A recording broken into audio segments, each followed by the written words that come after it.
Hi, I'm the Reverend Dr.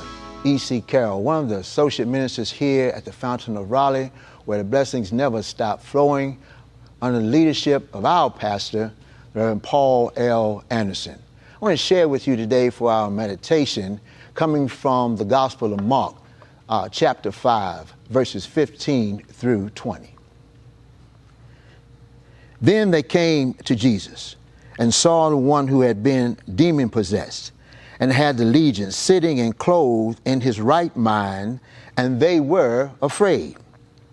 And those who saw it told them how it had happened to him who had been demon-possessed and about the swine. Then they began to plead with him to depart from their region. And when he got into the boat, he who had been demon-possessed begged him that he might be with him. However, Jesus did not permit him, but said to him, Go home to your friends and tell them what great things the Lord has done for you and how he has had compassion on you. And he departed and began to proclaim in Decapolis all that Jesus had done for him, and all marveled. My brothers and sisters, both in the Old Testament and the New Testament, writers have this kind of thing going on of what I have called open-ended inspirational gaps. And in this story of this demonic man, the demoniac, Jesus here cures him and cast out the demons, and the pigs run down into the lake and drown themselves. The writer of our text, Mark, is very descriptive about what happens to this man. He is in the tombs. He is cutting himself. They put chains on him, and the chains can't hold him. And then he is possessed with about 2,000 demons. Jesus comes along, casts out the demons, and the scripture goes along and says that then they find this man clothed and in his right mind. And they are afraid, and they don't really want Jesus to be there. But so then Jesus gets back into the boat.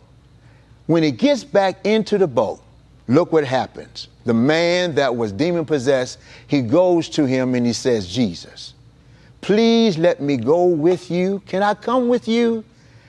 And this is one of the few times you find in the Gospels that Jesus tells him to go and tell people about the goodness of the Lord. Most of the time, Jesus says, no, don't tell anyone that I healed you. No, don't tell anyone that I've done this. But this time, Jesus does. And what's interesting is this. Then the scripture says, and the man leaves and he starts telling his story to Decapolis. And when you look at the word Decapolis, it means Deca, first of all, with 10, and Capolis means cities. So he starts going around preaching and testifying about the goodness of the Lord to 10 cities. But in the Gospel of Mark, you do not find not one instance where it says, well, what did the man say? What kind of testimony did he have? What words did he use? But my brothers and sisters, I can almost guarantee you this, that man, how did he get the attention of the crowd that was probably gathering around him, that he was trying to gather together? I bet you that he had some short-sleeved shirts where he could show how he cut himself time and time again in those tombs, and also the chains that they tried to hold him with, because the Bible never said that Jesus healed him of those cuts on his arm or on his neck or on his face, nor did it say that Jesus cast away those chains. But I'm believing that man held on to those chains and he shook them like this, shook them like that. He said, hey, I want you to listen to me.